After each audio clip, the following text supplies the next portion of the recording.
quality of this town. And I'm here because I was a little concerned about some of the changes that are happening in the zoning law. Is that what we're here to talk about right now? The public hearing's about the zoning revisions that were Great. started many So years I ago. see you've got a moratorium, maybe, a proposal to have a moratorium on building conference centers? Is That's that- on the agenda. So that would We're be not- the regular meeting. We're not there yet. Oh, But okay. Because this- I'm in favor of that. I think it's important at this time. So Right at now- 6:30, I can invite you to the mic again. Okay, so then what are you talking about right now? So for the last 12 years, we've been revising our zoning code, and it's a huge thing. It's taken 12 years, and we are having public hearings now to adopt those revisions.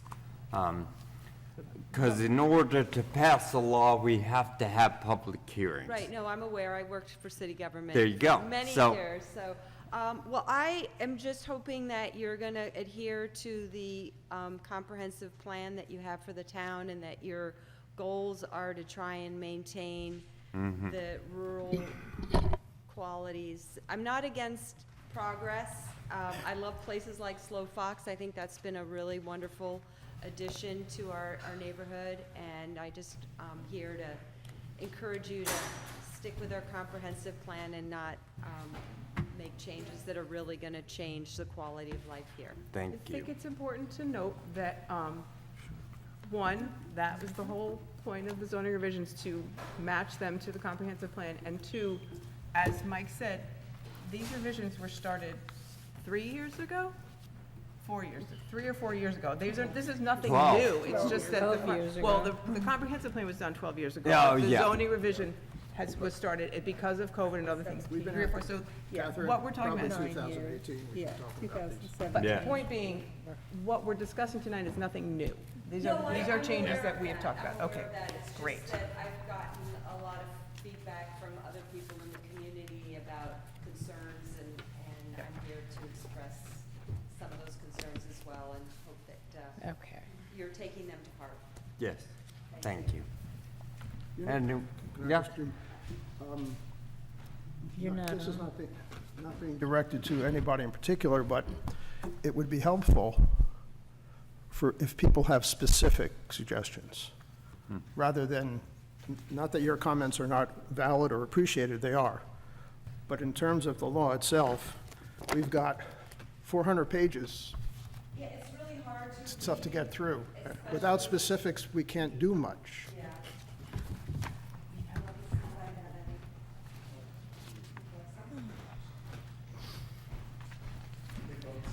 Hey. Dan Burns, Schoolhouse Road.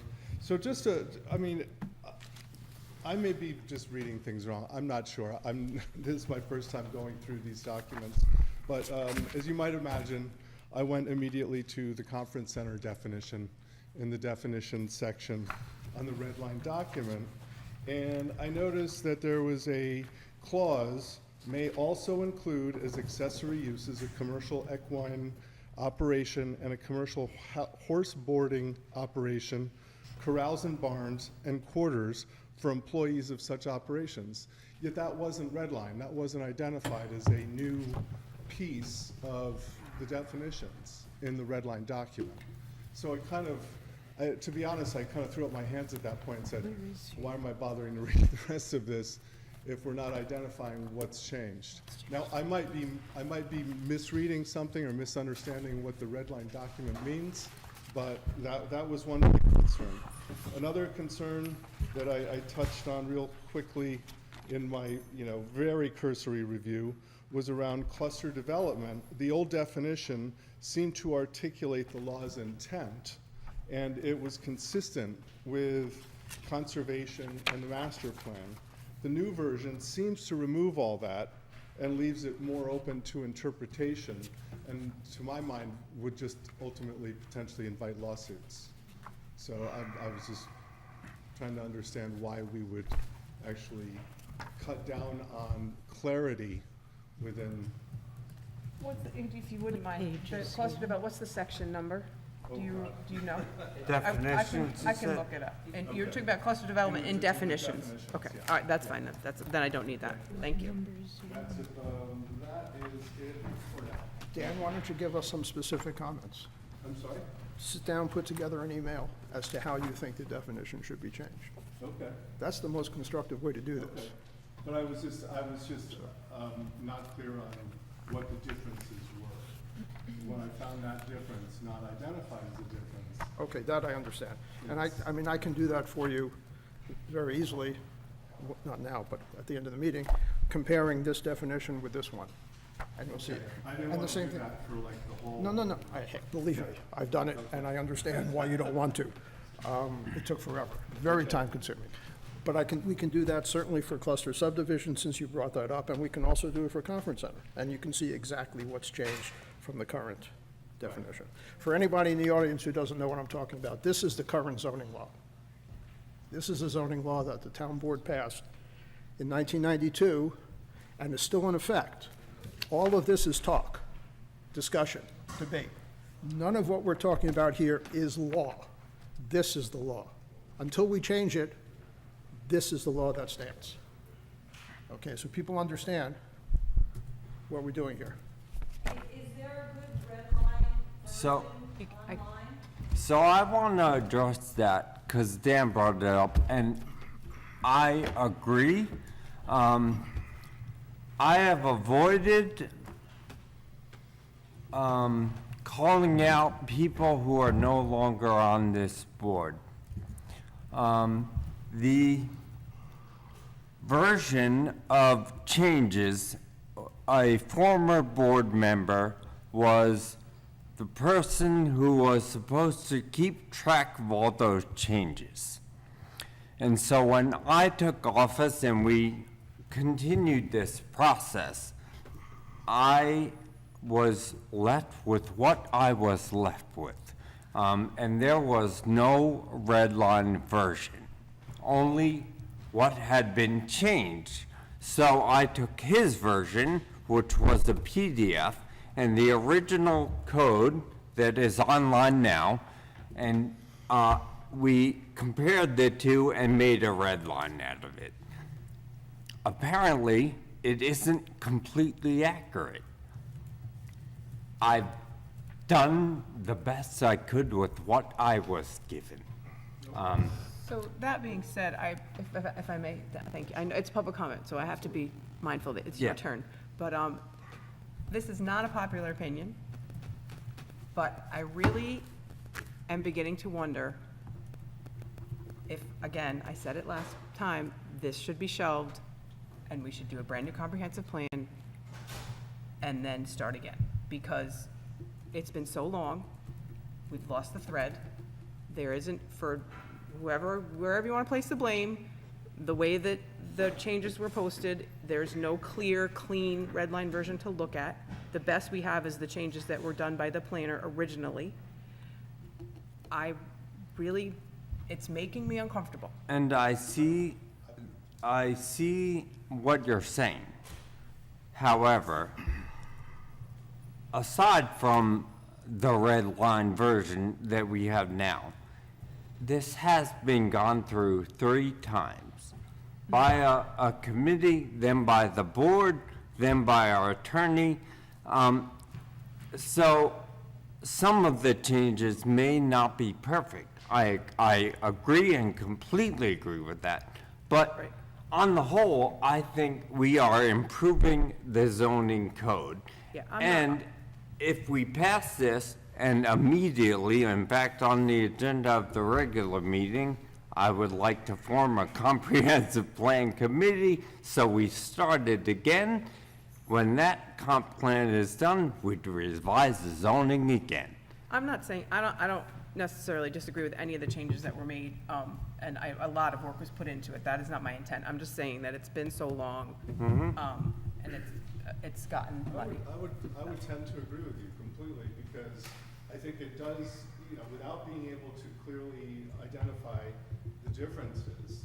And, the reason I brought up conference center law specifically was because that law was already changed in 2021, and the new version seems to take that definition, but it added on something else. So I don't believe that that was comparing to an old zoning law from 20 whatever, teens. So that's one of the reasons why that seemed glaring to me, just because it's, of course, probably one of the biggest topics in front of us. Yeah. Thank you. Hi, Jeff. Jeff Newman, zoning administrator. So it might be helpful, and I think you did this at the last public hearing, just sort of a brief history so that people who haven't been here before know that this process started with the previous comprehensive plan that was done 12 years ago, and that the zoning revision that we're looking at now started shortly thereafter and has been going on for a decade. And that these, the laws that are currently being examined through public hearing, including this section on definitions, was written years ago. And I think the last revision meeting was in 2023, Early 23. early 23. Yeah, early So 23. nothing has been touched since 2023 in any of these proposed changes. So to that end, as I mentioned at the last meeting, I recommend having somebody go through, especially in the definitions, and it looks like somebody has, and look at the changes that were made to laws subsequent or during the revision process to make sure that something that was revised prior to the changing of that law has been kept up and in line. And so I looked at definitions, and I can see that, for example, with the agricultural business and farm operation law, it looks like all those definitions have made it into this proposed revision edit. But the two that I looked for, just because I could remember them, were event and event area, are not in this version that's included in the packet for public hearing. So that's just two examples of something that got missed from that definition. So So we gotta add this. that's a pretty daunting task, I know, but in order for it to be accurate, so we don't end up inadvertently dropping a definition that has already been approved just by oversight. Well, what I can tell you, Jeff, is that I spent most of last Sunday doing exactly that. Yeah, I can see there's a lot in there. Obviously, I missed a couple things. Yeah. But yeah. most of what was changed, the great majority of what we changed during the revision workshops is in Great, the version that's, Yeah.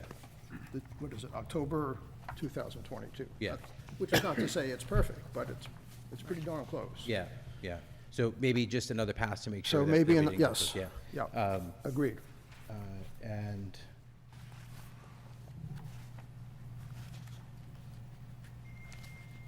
maybe that was it. I remember the third thing. I'll come back. Okay, thank you. Thanks, Jeff. I'm Lori Rosemary Plattner. My husband Rob Plattner can't be here today. I live on Browns Pond Road. Can you speak in Live on more? Browns Pond Road. He sent a letter this morning by email. He has several points regarding the proposed new zoning laws. Most importantly, the changes of the town zoning laws betray the vision set out in the town's 2012 comprehensive plan, which is a critical element of the town's land use planning. State law requires a comprehensive plan as a prerequisite to zoning. That law goes on to say that all town land use regulations must be in accordance with the town's comprehensive plan, New York State Town Law, Section 272-A. The vision statement of the Town of Clinton's comprehensive plan reads as follows.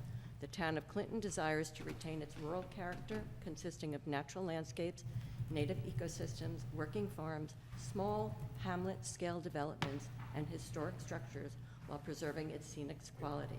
The town's zoning laws should, consistent with state law, codify the expressed intent of the comprehensive plan. Instead, the proposed changes directly undermine it.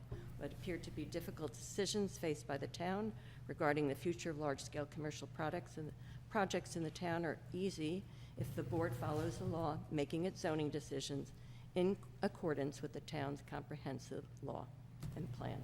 To assure that zoning laws are in fact consistent with the plan, the town should vote to adopt the proposed moratorium that was removed from the agenda on the April board meeting and work from there. These laws, as they hope to wish to change them, would lead to an unwanted change in the character of the community. The new law should go through a thorough review process that includes as much community input as possible. There is no time pressure to rush the process. So thank you. This may be unfair since you read your husband's letter, but the moratorium aside, can you point to exactly what in these zoning revisions is antithetical to the comprehensive plan? Because I don't Well, see it. I think he's concerned about large-scale development. She's concerned about Skill development. I believe we're all right there with you, Okay. but I'm just concerned, I I don't cannot know. po- I cannot point I to guess as I sit here, I love that you're all coming, I love that you're all engaged. But what I'm not catching, what I don't understand is what in these zoning revisions doesn't align with a comprehensive plan. I think it's So, the. that's fine. If again, the somebody can, email me, I let me think know. it's- I think it's the conference center language. Did your husband send this to the board, this email? He sent it to Warren To me. I got it. Yeah, and I, Okay, Yeah. 'cause I haven't and seen it. asked him to please forward it. It was sent I didn't this see it. morning. 'Cause that- I didn't see it No. either. I think it really has to do with the Well, again, conference but- center language the- that was the- changed and that But is this, not. see, we're coming back to the same issue of general versus specific. I mean, we all have general feelings about what the law should be and what it should not be and what it should say and what it should not say. We're all in agreement, general agreement that there should be a zoning law, and we have a zoning law, but what should the zoning law include? Yes, it should match the comprehensive plan. People have different views of what that means, okay? So I guess my Conference centers, question is- again, people have different views of what that means.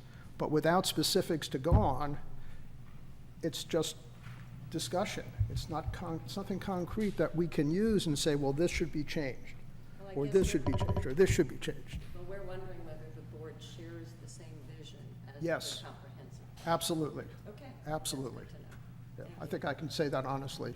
I would just say that, That's why I asked. Like, and maybe I'm a little defensive.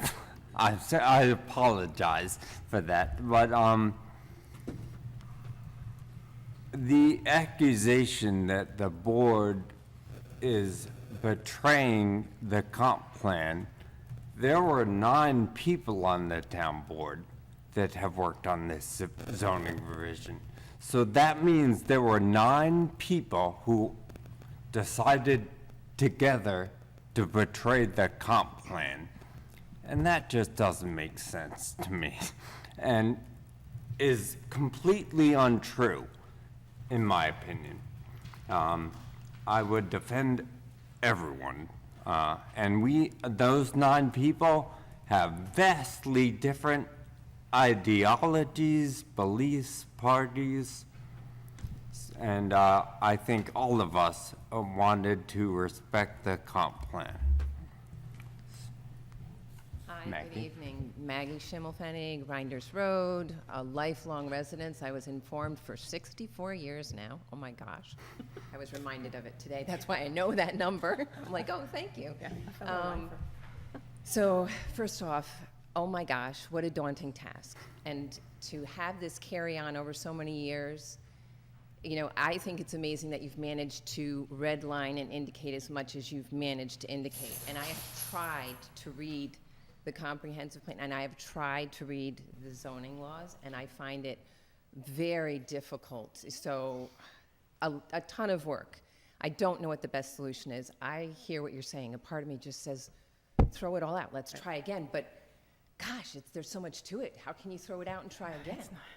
Right? So I'm going to try to bring some specifics of where the concerns lie. Of course, you know, it's been mentioned. Of course, you want your zoning law to align with the town's comprehensive plan. And so, of course, the comprehensive plan limits commercial development, all in line with let's keep it historic, let's keep it rural. Let's limit activity to low-intensity tourist activity. This is the comprehensive plan itself, subsection F of Clinton Town Code 2252. Objectives, it states clearly that the town's goal is to ensure that all development shall be orderly, beneficial to the town. And so now let's try to get the zoning aligned. So here are some specific suggestions. Change the schedule of uses for C, AR3, and AR5 districts to ban conference centers, since commercial resorts don't belong in these very low-density areas. amend 250-7 and related sections to clarify the purposes of C. AR5, AR3 zoning districts will override any other zoning code sections, especially concerning environmental protection, rural character, and low-density development. This one in particular struck me. Adopt a rural character and viewshed compatibility review. I saw it was in there, and then I saw it was removed. So to put that standard as a part of any special permit and site plan review for all non-residential developments in C, AR3, and AR5 districts. I like that concept. You know, that just puts more eyes on it if somebody's doing something that's not residential in those areas.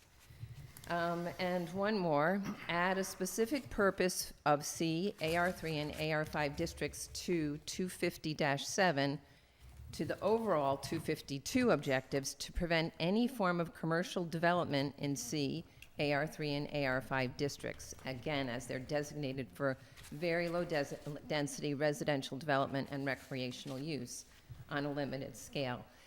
Adding a personal note to that, I remember when my dad was trying to subdivide our farm, and I can remember his frustration saying, I can't believe that from this point forward, I can do 3-acre lots, but these have to be 5-acre lots. And I remember his frustration, and I can remember even then, back when I was 25, saying, but Dad, we live in the country, and that's what we want. We want country. That's why it's zoned like this. So as much as, yes, from your financial standpoint, as a business owner who wants to make money, do you really want to lose Clinton? And I think the message is none of us want to lose Clinton. So Maggie, thank can you I for ask you your a question? time. Just to play devil's advocate for a minute? Yes, Okay. go for it. Let me see if I can answer it. Okay, conference centers, you're suggesting should be outlawed in C District, AR5, and AR3? Yes. Okay. That's great, except that they are not allowed anywhere else in town. So if you outlaw them in those 3 districts, you've outlawed them in town. But we have, Sorry, if I outlaw them in those 3 districts, then there are none in the town. but we have a law that says there can be conference centers in our town. Well, They isn't have that to the be somewhere. conference center law that we're trying to get a moratorium on right now? Well, yes, but still, that doesn't speak to the immediate issue of you can't outlaw something that doesn't exist anywhere else. That's my question. How would you do that? How could you Well, possibly do that? I feel like we're feeling very rushed in this process, and I feel like we need to put that moratorium in place Absolutely. and kind of just take a deep breath, because that conference center law is just this dagger that was kind of tossed in subtly, you know, and it didn't adhere to all the rest of the stuff that we had in place. And it keeps just going back to that darn thing. We don't want conference centers in Clinton. Can you speak to how that was, the changes of that were crafted in, what was it, 2018 to the conference center law? That would be Because it was really not- interesting, It was yeah. not in a vacuum. It was, as I remember, the 2018 version is basically the same as the 1992 version, which was very short and didn't say hardly anything at all.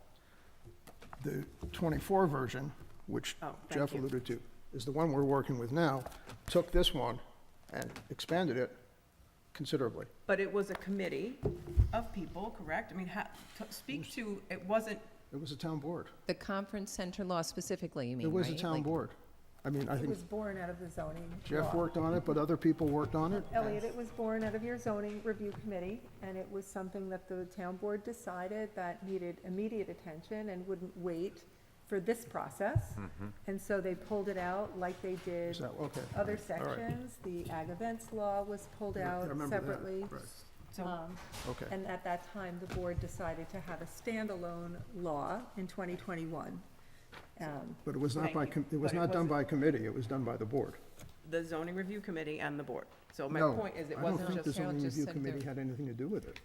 No, Not that I remember. The board pulled it out We separately. pulled it out like, short-term rentals were Correct. pulled out and, yeah. Yeah, the zoning revision committee had been disbanded by that time because our work was done. When we turned over the zoning revisions in 2018, you know, We I'm were just finished. trying to We were make the done. point that it was it wasn't random, and it was well thought out, and there was, and lots of people and we went through this process on it too, so it wasn't done sort But of what I'm under the- hearing is it was pulled out and decided upon by the board, and it was felt to be an urgent, pressing issue, and maybe it needed more time, and it needed, a bigger process, because clearly, like I said, I mean, it sounds like everybody agrees that it's certainly leading to dissension amongst the citizens of Clinton. So, clearly, we all agree that it keeps coming back to this part of it. So, yes, I just feel like we really need to. There's go one back to it. basic premise at the bottom of all this, it seems to me. A lot of the opposition is to the whole idea of having a conference center, or call them what you will, period. Which means that the new law that we're working on, for argument's sake, is not going to eliminate conference centers. It's going to change the rules, tighten them up, what have you. But it's not going to eliminate them. If what people want is to eliminate them, that's a whole different ballgame. Well, we might need to be looking at that, right? Like you said, possibly. this has been, an arduous procedure that you've all been through. So, you know the ins and outs of it better than any of us, but I keep hearing the same message. We don't want conference centers in our community, So I'm going to play devil's advocate for a second, and please Okay. understand, I'm playing devil's advocate for a second, okay? What would you consider Omega? What would you consider what, Catherine? Omega. Omega, I mean, if we're discussing right? outlawing conference centers, and for the sake of discussion, that's been here almost as long as you, me, and we've been here That's a long why. time. That's why I'm thinking Omega was this like earth, grassroots movement place where people could come and sit and do yoga. That was Right, kind of, But right? go there now go there on a Saturday now. Right, and now it's really, Just- and you know what? Maybe that needs to be reined in. But it's I don't know. It's I never don't been know. a topic of conversation. Well, and it needs to be, because, But my point is, Yes. it's never been a topic of conversation. No one has complained about Omega. and Omega, like I said, I think the reason no one's complained about Omega is because Omega was and has always been this And it's- grassroots movement, it's- right? This is only for discussion, because it is grandfathered. No, and I It won't- appreciate that. It wouldn't be changed, but It's- it occurs to me that. I have to say myself, but I think in my mind, when I think of Omega, they do everything they can to meld into the community with their huts and their whole, sleep in the woods type of thing. And that feels more like what Clinton would be about. But you're right, you go there on a Saturday, it's a busy place. When I bike past there on a Saturday, I'm like, there are a lot of people here on a Saturday, right? But we don't know that others won't do the same.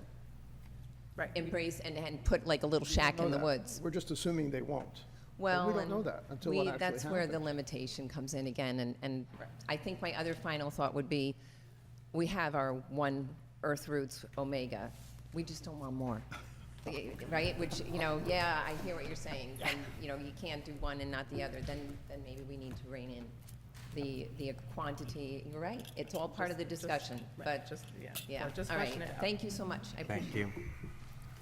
Anyone else? Yeah. Hi, Amy Jelenko, on Clinton Hollow Road in Salt Point. So I just wanted to ask really quick about the conference center description, and what areas it's permitted in.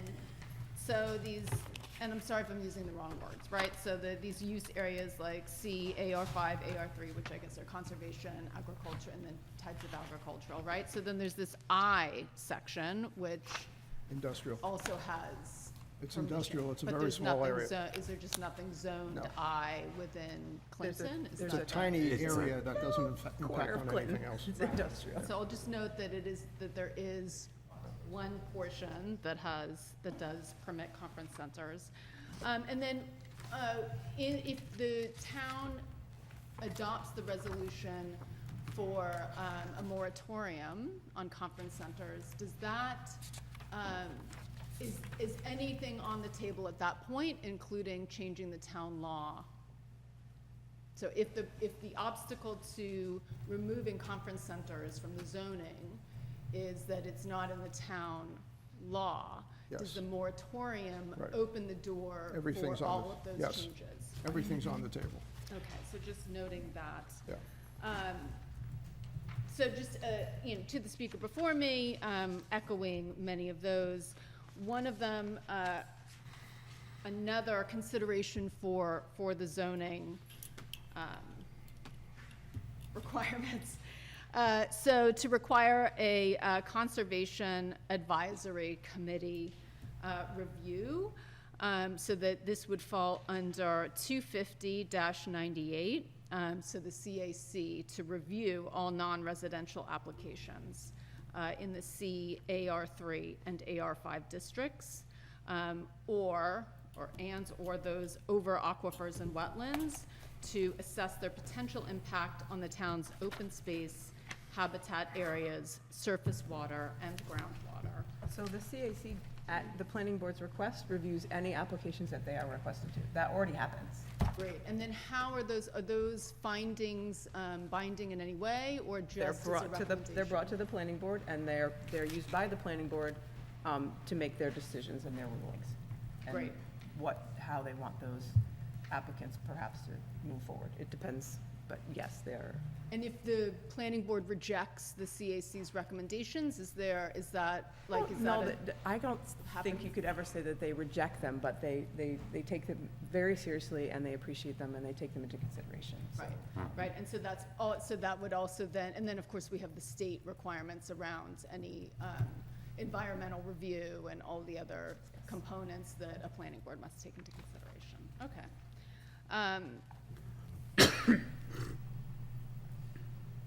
To consider one more that I'm just gonna add, which is for C, AR3, and AR5 districts, this would be in rule number 250-7.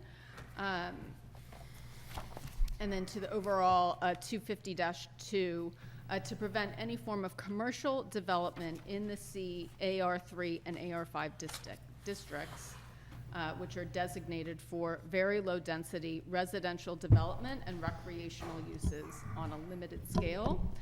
So preventing, restricting, denying any form of commercial development that would fundamentally alter that nature, the very low-density conservation or agricultural character, or set, which would then potentially set a precedent for future.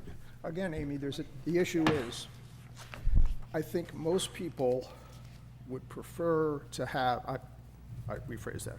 Many people, myself included, if we're gonna have a conference center, I would rather have it in a 5-acre zone than in a hamlet, or even in a 3-acre zone where the houses are close together. So it seems to me that if you want to minimize or reduce the impact of something like a conference center, you're gonna want it in a 5-acre zone where it can be off by itself and not impose on other people.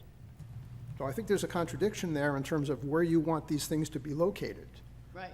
I think I'm also just sort of looking ahead to the next things on the agenda, at the town board meeting, one of which is the resolution for the moratorium, right? In which that case we put all of these back on the table. So that's my comments. Thank you. Thank you. Thank you. Jesus, not this guy again. Hi, Nick Sacerdoze, Browns Pond Road. I have a few things I want to bring up, but I'll start with the conference center since that's what we're on. My main thing is I see issues with the definitions themselves.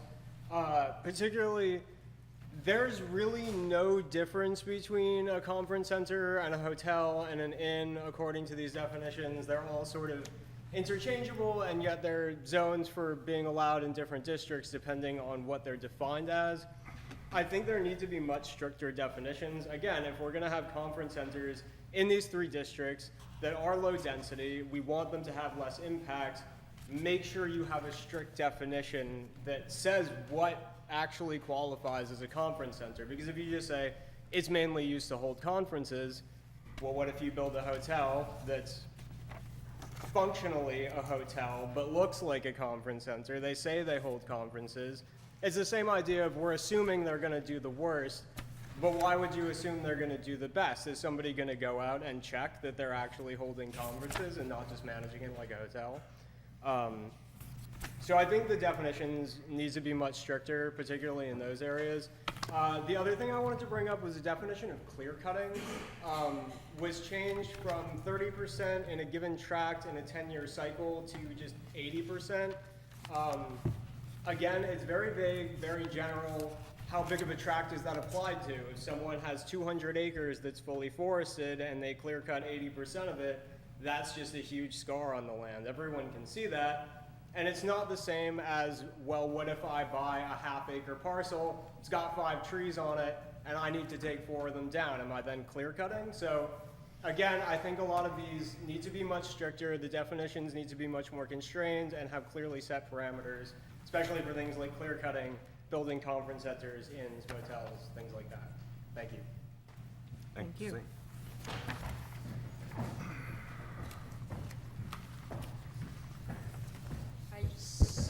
Arlene Campbell. I just want to add to that clear cutting. I think the new version does not have the clear cut, right? You just have cut.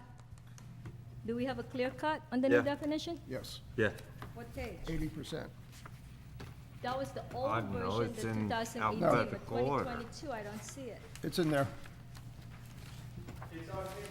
There you go. There, yeah, but It's on page 8. Of the Right. 2022 version? October 17th, 2022. all the, That's the version we're working with. You're using a different version. 2022, the one that I got there, What's the date on the bottom? October 17th, That's it. 2022. That's the version. And page 8, Clear cut is in there. Clear cut. all right, anyway. yeah. Okay, 4 down from the top, Arlene. all right, I have, Hello? all right, Please page 1. let Arlene speak. Page 1, effect of existing violation. Jesus. What's wrong with this mic? What is shown now? You remove, you add, this limitation does not however prohibit, and then you add 1, 2, right? Where's this? Where are you, Arlene? Page 1, existing violation. Am I looking on the wrong one? 250-1, not page. 250-1. 107. Oh, 107. Okay, that's not definitions. Yeah, all right. All right, 250-107. You include, this limitation does not however prohibit. You added 1 and 2 from the old Trees. version, It's in the stuff All we right. got from Carol. right? Stuff we got from Carol. It's in there. I think so, yes. Right? You added number 1 and number 2, 107? Is that what she said? right? I just want to add, because it says in here, this limitation does not, however, prohibit the approval of the special permit is the only way to bring the property into compliance with this chapter. Maybe we want to add variance, because we have a lot of cases wherein variance is the only way to cure the violation. Now, there is a change in that section you're reading, Arlene. It should say the approval of the special use permit where such approval is the only way to bring the property into compliance. I understand. She wants to I want to add variance special too. use permit and variance. And variance. Yes, we have a cases like variance, so let's say there's a shed or a structure on Okay, in the fine. setback. That's the only way to cure the violation is to give the variance, unless you want to remove it. You following what I'm saying? Yeah. That's good. Right? Sure. Yeah, that's good. Okay. That's good.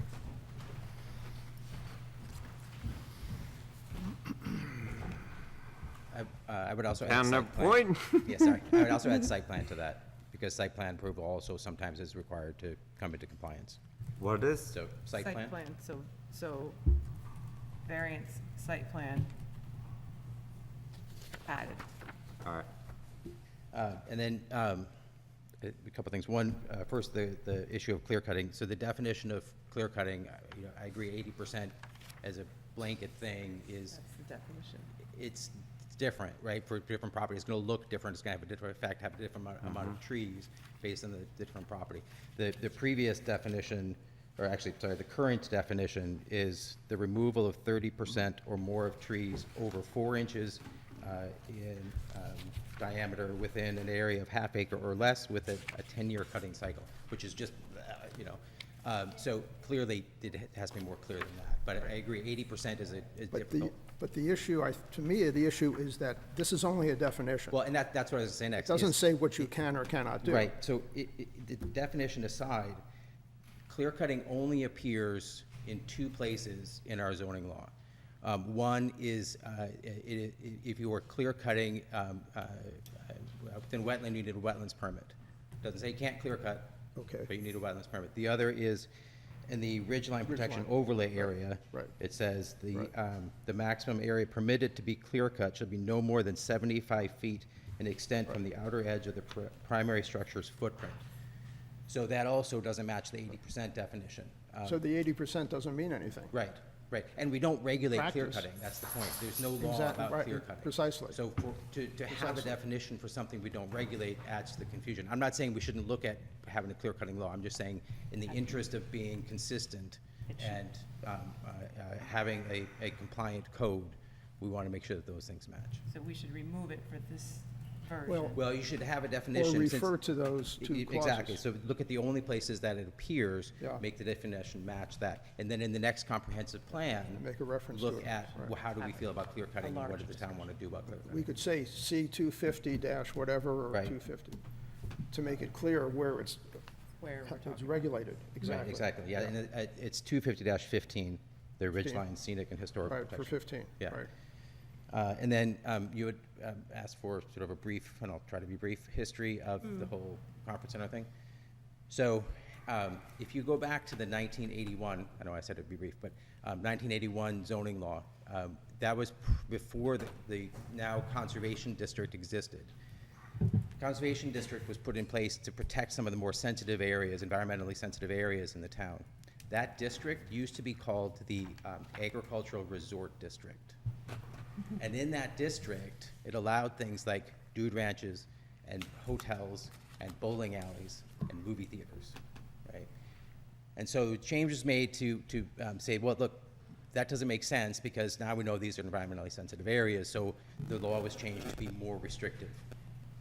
In the 1991 zoning law, it allowed still for dude ranches, and conference centers were added, and there was a slight differentiation between the two. In 2000, between 2005 and about probably 2010 to 2015, there was a trend in the Hudson Valley for properties with barns to hold weddings.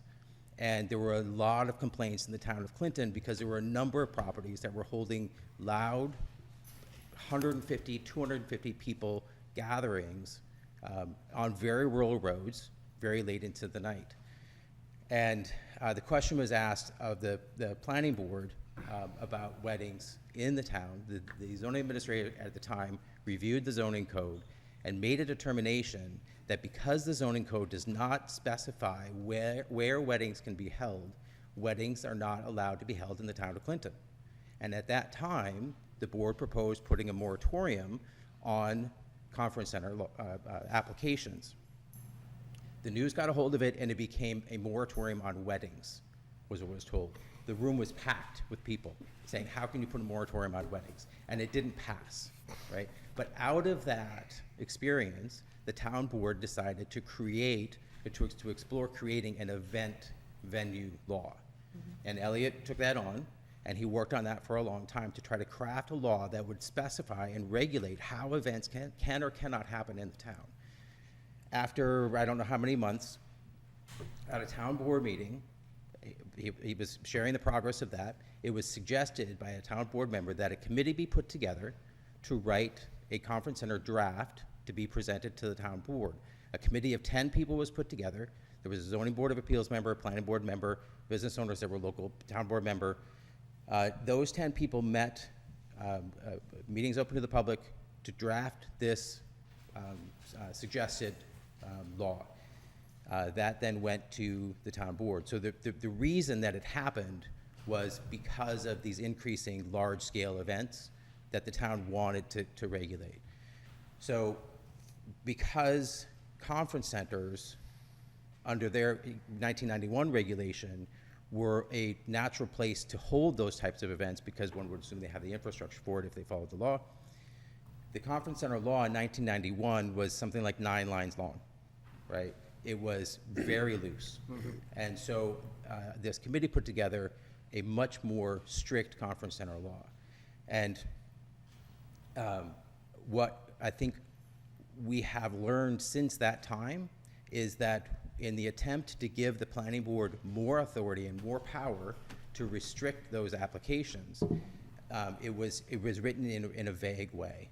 And I think the idea to clean up that language and to look at the hotels and motels and come up with a hospitality law, right? I think that's a good idea. That being said, in terms of large-scale development and the conference center law, when the planning board looks at any application, it's their responsibility and their charge to look at the impact and intensity of that application.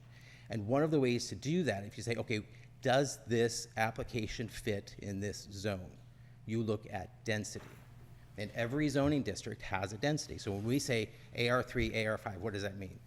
So AR3 and AR5 is agricultural, residential, 3-acre zoning, or 5-acre zoning. And what that means is if you're going to put a single-family residence on a property, you have to have either 3 acres or 5 acres.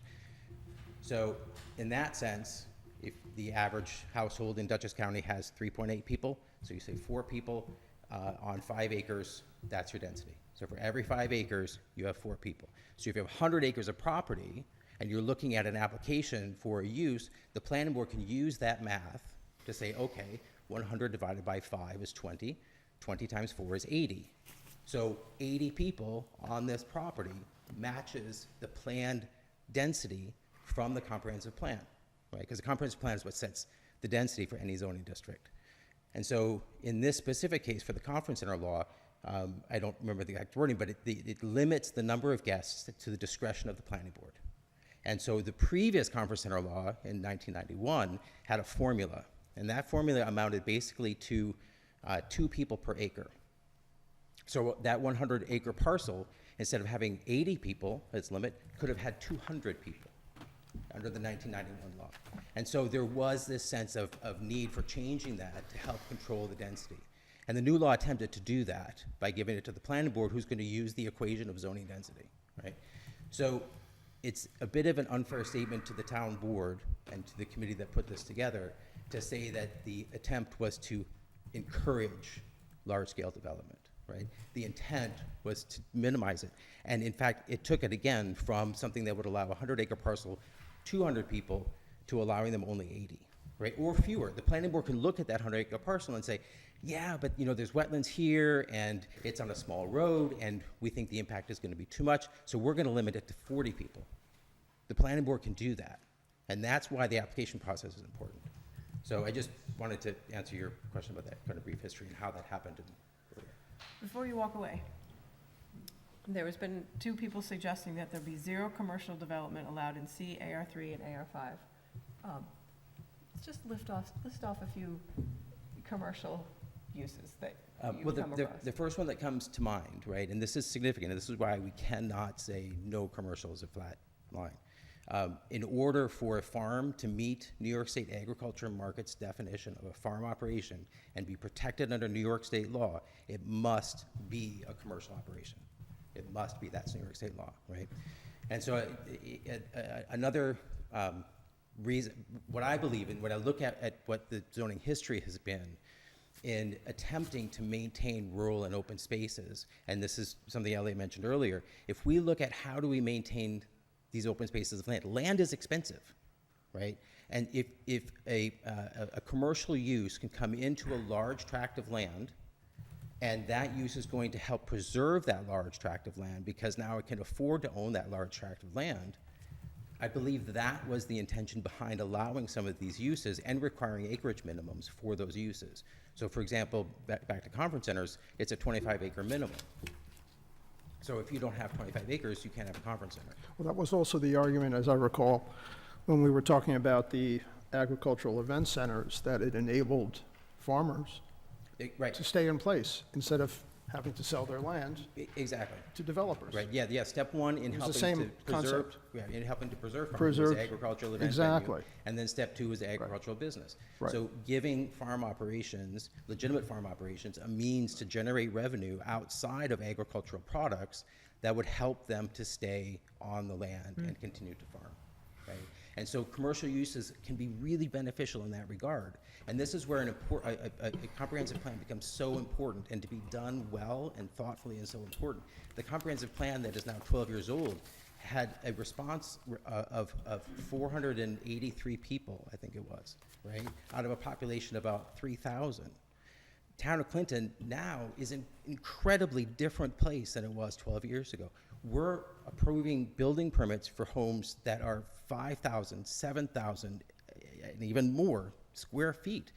$15 million homes that are coming into the town of Clinton, single-family residences. They may feel very differently about how Clinton should move forward. A lot of them are moving here because they like the rural nature, and they may have ideas about how to help preserve that rural nature, right? But working on a comprehensive plan that's 12 years old is borderline meaningless. And this process that we're in right now, we're all trying to get it to a stop so that it can start again in a more thoughtful and more succinct and shorter way. Right? Thank you, Jeff. Thanks. Lips to God's ears. Anyone else? All right. I think we exhausted everybody. What do you think? Again, so, you know, I mean, I appreciate what Jeff is saying, but one important clarification, I think, is that there is a expectation, given larger developers coming into town, that when they don't get their way, they're gonna sue the planning board.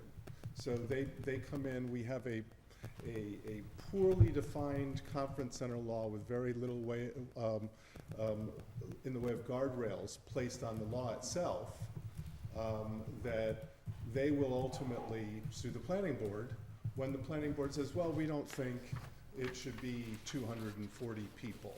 We think it should be blah, blah, blah. That's a reality.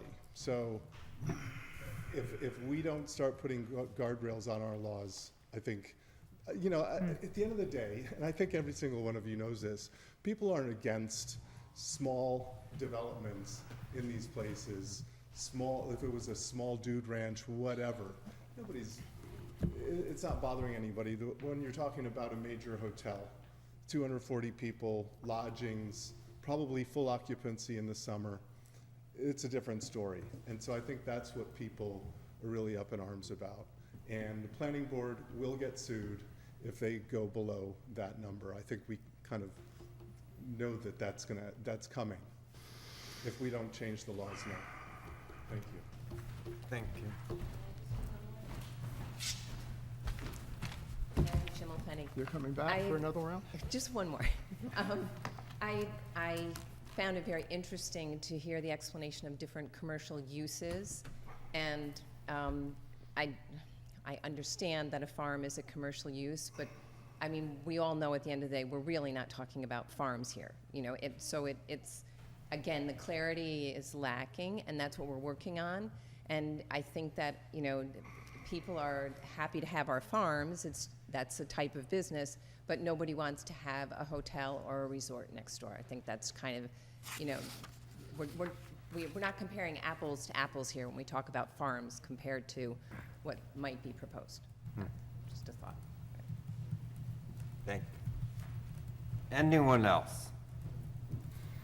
All right, I make a motion to close the public hearing. We are going to formally introduce this zoning revision law in its entirety in August. Is there a second? Second. Any discussion? All in favor? Aye. Aye. I just want to say to Marion, I am aware of the change to 25096. We are going to introduce it in August, so within the next couple of days, I'll Okay. send it around to the board, your change. Oh, yeah, sorry, thank you. I make a motion to adjourn the public hearing. Is there a second? Second. All in favor? Aye. Aye. Discussion. All right. And now we will open the regular meeting minutes. Oh, of course, sorry. I'll move that we approve the minutes of the June 10th, 2025 public hearing. Is there a second? Second. Discussion. All in favor? Aye. Opposed? Motion carries. And I'll move that we approve the minutes from the June 10th, 2025 regular town board meeting. Is there a second? Second. Discussion. All in favor? Aye. Opposed? Motion carries. Is there anyone who would like to speak on items on the agenda? So I make a motion to open the floor to public discussion. Is there a second? Second. Any discussion? All in favor? Aye. Aye, motion carried. Cynthia.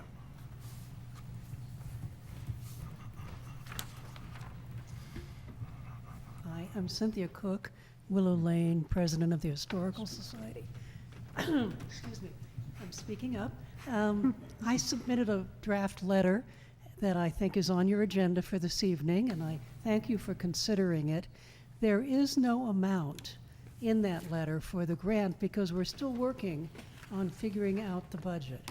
So I ask you to please approve, if you're going to, it as it is. It will be a matching grant to the State of New York Office of Parks, Recreation, and Historic Preservation. The purpose is to restore the exterior of the Creek Meeting House. Now, we've been talking about the interior for the past couple of years.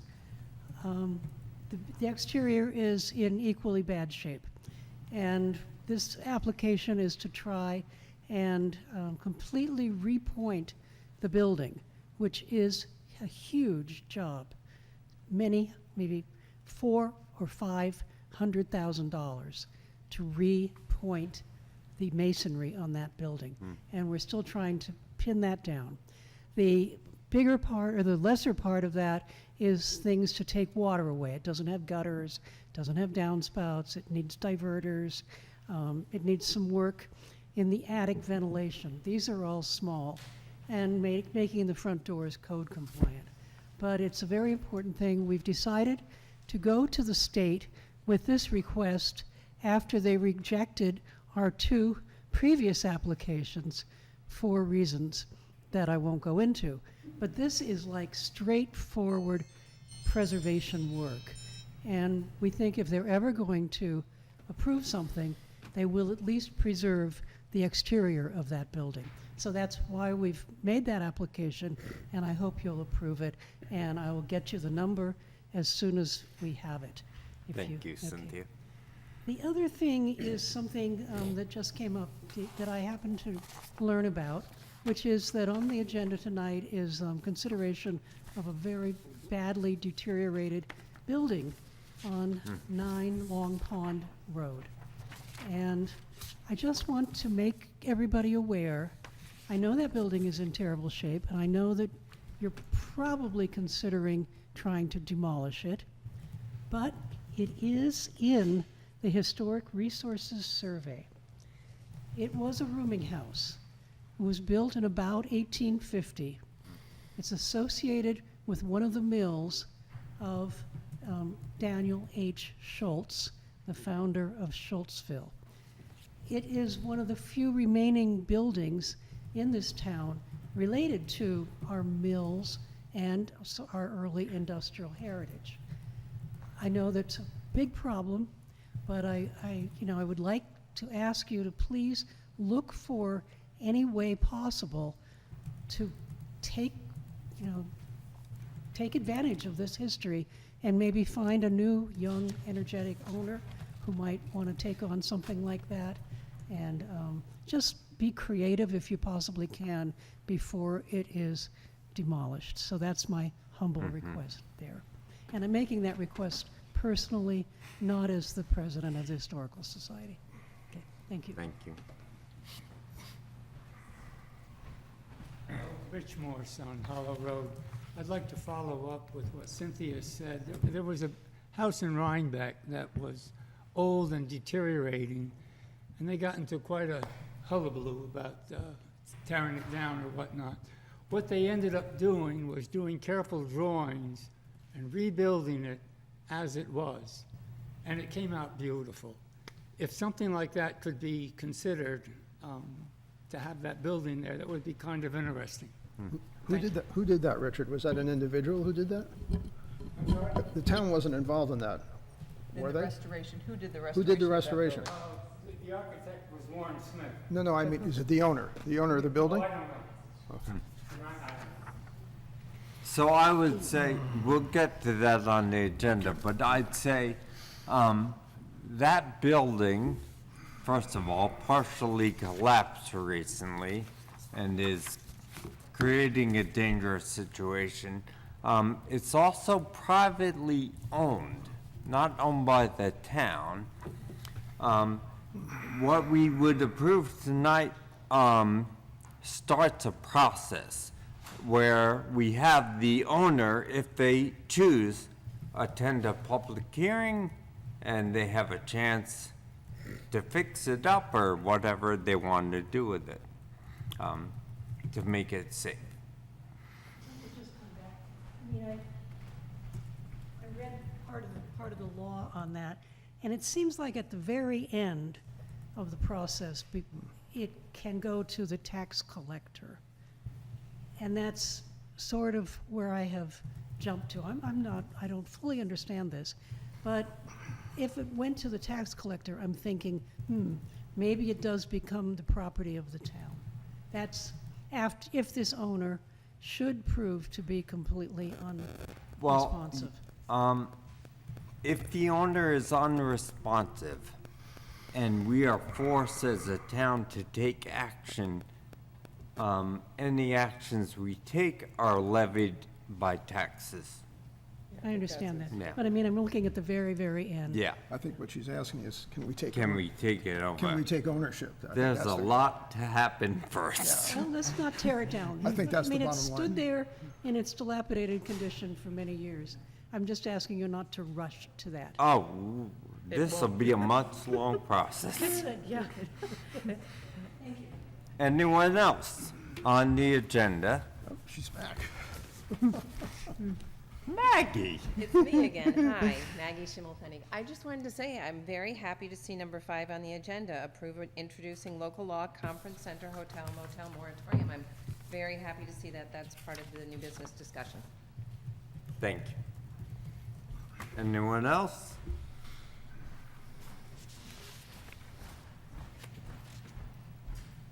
Just me again. So, applying the recently changed zoning laws to the applications in progress, in terms of this, of course, the moratorium proposal, is not unfair, nor is it illegal spot zoning, even if IHG sues under that premise.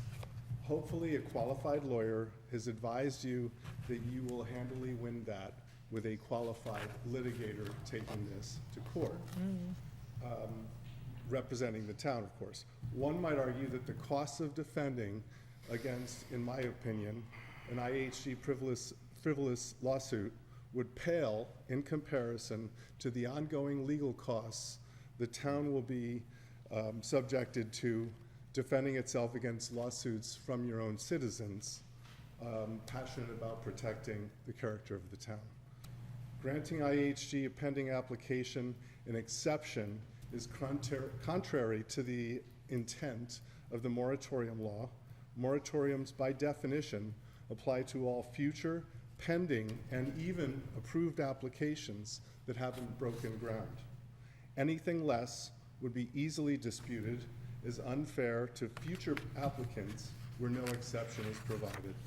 The idea that IHG somehow deserves a return on its investment, despite the fact they knowingly took advantage of an identified loophole, is nonsense. Whether their project goes through or not, IHG will be fine. This will have no meaningful impact on their bottom line, so while one might grant a hardship exemption under a moratoria, clearly they would not qualify.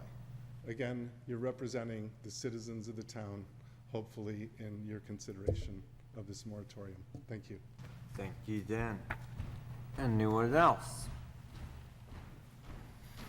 I'm unclear about something, I'm sorry, I'm so new to this. Oh, yeah. Actually, it's on the agenda Yeah, now. Alessandra Zorniotti from Schoolhouse Road. So I read the whole statement and basis and purpose for the moratorium, and it says that we have an ill-planned development and conference center that may significantly reduce the desirability of residential and non-residential areas. So you're doing this because there's a problem with the existing rules, correct? You're doing the moratorium, but yet you've exempted the reason why we're all here, which is this big hotel and conference center that's going out. So am I understanding that you're putting a moratorium, but you're still gonna allow this other project to go forward? So, I plan on addressing it when it comes up, but there is a time limit for moratoriums. So if we go backwards, we are already at the time limit. But it just seems So- inconsistent to me to say we have a terrible conference law, we wanna get this right, and yet we're exempting the very reason that everybody's here right now and that everybody's very upset in this town. We can't go back. If we do, we lose the time. And we have no There's moratorium. nothing that can be done? I Then- think- Then I what's think- the point of doing the moratorium? I think you're reading, my sense when I read that is that it was a general statement rather than specifically referring to any one application. When it talks about, the resolution talks about ill-planned development and that kind of thing, it was a general statement rather than applying to any one action. Yeah, but there's only one pending, right? Well, And that's not- the reason not people are entirely. upset There in are this several, town. there are several others in the There are pipeline. three. What? There are more than one application. There are two others in the pipeline. For conference centers and Yes, hotels? ma'am. Yes, no, not hotels. We're not talking about hotels. So it's For not, conference yeah. centers. So it applies to all of those. It doesn't apply to one in particular. Sounds very strange. I'm sorry, I have to come back again because Why I don't didn't you get just to- bring up a chair? and Yeah, I sit mean, there? Maggie Schimmelfennig. So I didn't get to read the full moratorium. It sounds like a clause has been included to try to exclude any existing applications, but they still are going to have to go through the process, right? So they absolutely. can't yet go before the town planning board until they finish all the procedural things. And as long as the property owner doesn't have a vested right, a permit, and starting construction, then things still can be put on hold, to the best of my knowledge, legally. So basically, you're just trying to say, we need to hop on it and change this law, but what is the exemption that three- we're actually affording them, I The guess is three my question. applications that are in process will be subject to the current law that was passed in 2021. That's the law that is in place today. And those are the regulations that will be applied to the three that are, that came to us before this moratorium was passed. Anything that comes in after this moratorium is passed is on hold. That stops. It does not go anywhere. It does not do anything. We're working on the new law, as you know, and this will give us breathing room So to craft a it's new law. kind of defeating the point because we're grandfathering in the very thing that has everybody up in arms. But legally speaking, a moratorium can be issued on whatever terms we choose to issue it. So why would we want to exempt them when that's So what as it's I about? said earlier, we have 6 months of a moratorium with one 6-month extension. So if Here. we went back to before IHG, not to single out one project, but if we went back to before their application, our year would already be up. That's true. That's true. So our only hope is to make sure that when they go before the planning board, we are I paying think- attention to what, because there's still steps in place. This I is not, think ye- right, yeah. this is not steps done. in There are a place. lot of steps to And go. I think what is lost is this project would have to still go before the planning board, which can deny it or put restrictions on it, requirements. So, As explained about all the restrictions, even if it's zoned for X amount of people, given wetlands, Yeah, et cetera, et cetera. exactly. So I hear what you're saying, and I guess I want to then just say, please don't be afraid of lawsuits, because I think that no matter what, there are gonna be lawsuits flying all over the place, so. no matter what Right, we they're do. flying, so. We are no longer afraid, well, I shouldn't say we're no longer. And- We have learned, and we are not afraid. And of lawsuits. people should know, it's not the town getting lawsuits, it is, but it's the taxpayers. Right, Everyone pays for it. right, but no matter what, they're coming, so. yeah. We need to now somehow figure out how to get behind our planning board and support them in their analysis of whatever steps come next, and that's not the only step, there's more that needs to be done. Okay. I agree Thank with you. that. Thank Thank you. you, Maggie. I do also want to say, there's been a couple comments about everyone in town is against certain projects, and I don't think anyone can make that assumption. I believe that there are people in town that are in favor of all of the projects that are currently in the pipeline. And no offense to anyone here, but those against it are very loud, and those for it are maybe afraid of all the people against it, so they're not speaking out. But we hear from both sides. Amy Jelenko, Clinton Hollow Road. Can I just ask, just for clarification, on the 6-month window, is that part of like the New York State moratorium? Yeah. And so that 6-month window is what is Yeah. in place? So is that correct? So if you're like, hi, I'm a town board, I want to make use of the New York State moratorium, it permits for a 6-month window, is that? That is So true. that's what's driving that, okay, thank you. And then, just within the, so then in section 5, and sorry if I'm just asking for clarification, it's obvious, but, so for it to align with local law, or what supersedes what, is the moratorium, and then so the moratorium's in place for the town to look at the conference center law, right?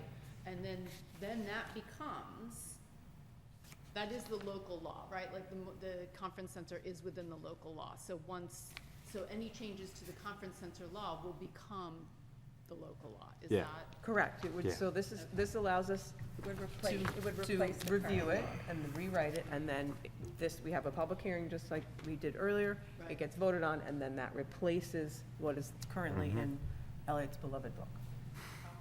Okay, thank you. Thank you.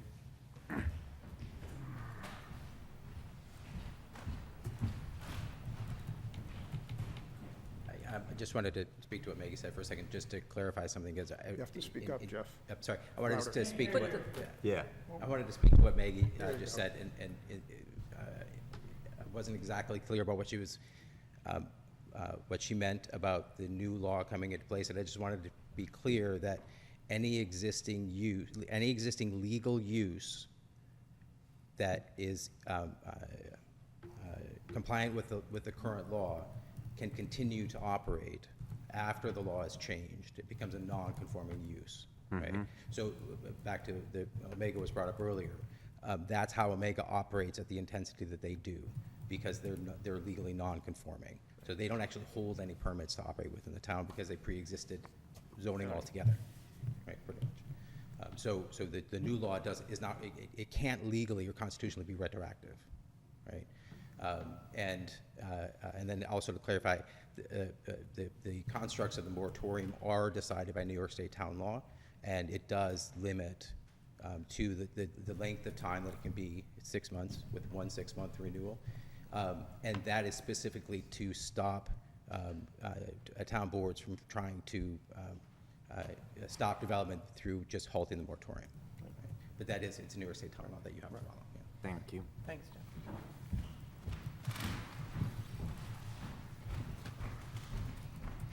A couple quick questions, or a couple comments.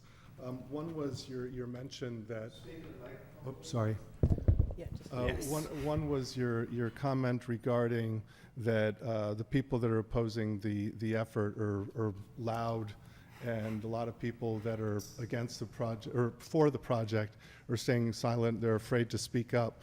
I would actually challenge that and say that there are a lot more people that I know of that are against the project but are afraid to speak up.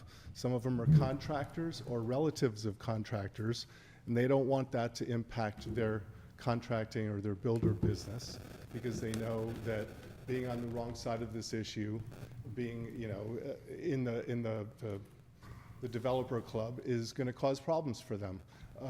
People that have outstanding or plan to do any kind of building, seek any permits, they're aware that Mr. Newman worked for IHG and is probably in favor of the project. They're afraid of potential retribution. So to claim that it's just, the loudmouths that are against this, I think is a false assumption. But I think that's also a false assumption, Dan. What's that? So I would like to, Yeah, let's not go there. not have this discussion with all due respect. Okay. This is on agenda items. Okay, And well, I that, was replying that's why I didn't say a word. But going forward, this is about agenda items. One other comment would be that regarding the moratorium is that I think people would be completely comfortable if IHG continued under their existing special use permit as non-conforming with 44 overnight guests. Thank you. Anyone else? All right.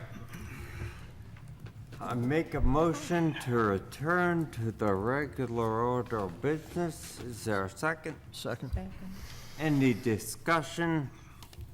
All in favor? Aye. Aye. I'm gonna ask Elliot to read my comments. I apologize, they're kinda long today. Okay, here we go. Dutchess County is encouraging adults seeking new career opportunities to explore a career in emergency medical services, supported by the State University of New York's SUNY new Reconnect program offered at no cost.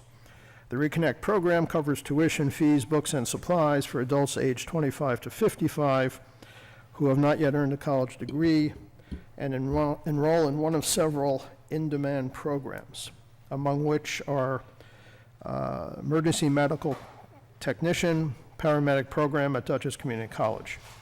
The tuition-free program begins with fall 2025 semester. For registration details and eligibility requirements, visit the DCC website. Okay, second, residents may have noticed a film crew working at a private residence on Schultzville Road. The town of Clinton welcomes this type of creative activity and is pleased to support local and visiting productions. However, this recent event has brought to light that the town currently has no zoning code specifically addressing film production. Work on such a code began during my hospitalization, and I'm pleased to share that efforts to finalize it have now resumed. A proposed zoning code to address film and media production will be introduced in coming months. We appreciate your patience and input as we work to ensure that these activities are properly regulated while remaining a welcome part of our community. Third, the current contract between the town and CSEA is set to expire at the end of this year. I'm pleased to share that we're in the final stages of completing a new 3-year agreement. This is with the Highway Department. Following a series of extensive and collaborative negotiations, given that this contract represents given that this contract represents a significant portion of our annual budget, its timely resolution is an important and welcome development. I would like to extend my sincere thanks to Marion Auspitz for her valuable partnership and participation in the negotiation process. Number 4, I would like to take a moment to acknowledge the monumental efforts of the many groups and individuals who responded to the severe thunderstorm on July 3rd.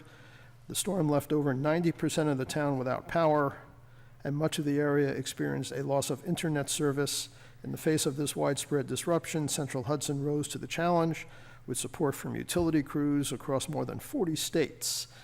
Beginning on Saturday, they began distributing dry ice and bottled water to affected customers, an important lifeline during a difficult time, and we are extremely grateful for the tireless work and coordination that helped our community begin to recover. Number 5, the East and West Clinton volunteer fire companies were also invaluable during this time, clearing roads, assisting with portable generators, providing power at their stations, and more. Our recovery would not have been nearly as efficient without the dedicated efforts of our highway department. At one point, 12 roads were closed, yet our highway crew worked tirelessly over a holiday weekend to ensure that residents remained safe while swiftly making roads passable. As Todd Martin, our highway superintendent, aptly said, our highway crew is amazing. I declared a state of emergency on the 4th of July in response to this storm. This step is intended to help secure funding for our storm response efforts and minimize the financial burden on town taxpayers. Throughout the weekend, I remained in close contact with County Executive Sue Serino, Central Hudson, our 2 fire companies, and the Highway Department to coordinate our emergency response. One ongoing concern has been the disruption in internet service over the past few days. I've been working to resolve these issues. I have been in regular contact with Optimum, and they have assured me that the affected areas are now a priority for restoration. And finally, thank you for your patience and resilience as we work through this together. Elliot. Nope, no, Nothing. can't follow that. Can I add something there? I see our highway superintendent sitting back there. Todd, thank you for an amazing job.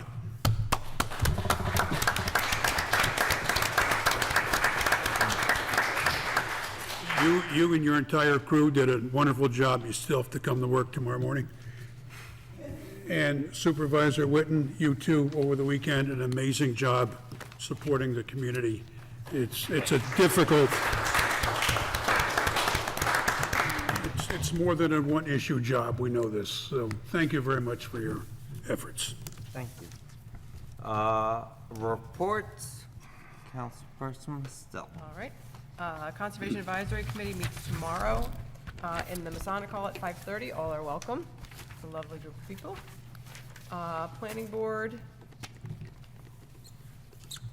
reviewed 1 special use permit and 3 area variances during the month of July, and the Zoning Board of Appeals did not have a meeting.